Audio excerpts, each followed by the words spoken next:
काढणीच्या हंगामामध्ये काय बाजार भाव 13-12 अनुभव तुमचा 12,000 किती वर्षापासून करताय? 3 वर्षापासून करतो. 3 वर्षापासून. गेल्या वर्षी काय भाव भेटला होता? गेल्या वर्षी 12,000. शेतकरी मित्रांनो, या चर्चेचा भाग असा आहे, पारंपरिक पिकं तर आपण करतच आहोत, पण पारंपरिक पिकांबरोबर आपल्या शेतीला इतर पिकांची काय जोड देता येईल आणि आपलं अर्थार्जन कसं वाढवता येईल याच्याकडे लक्ष दिलं पाहिजे. महाराष्ट्रामध्ये सध्या 2 पिकं खूप चर्चेत आहेत आणि त्या पिकांमधून उत्पादन आणि उत्पन्न पण शेतकऱ्यांना चांगलं मिळतं. एक आहे हे चिया. वाशिम जिल्ह्यामध्ये बऱ्यापैकी हे पीक स्थिर स्थावर झालेलं आहे.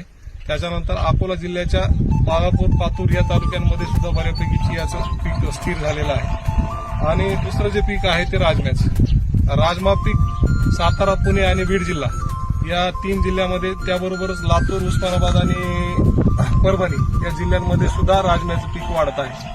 उत्पादन सुद्धा चांगलं येते आणि पर्यायी त्या पिकाला भाव सुद्धा चांगला आहे.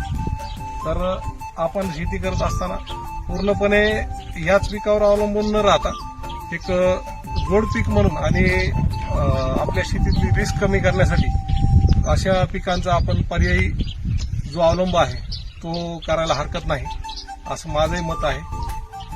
धन्यवाद काका.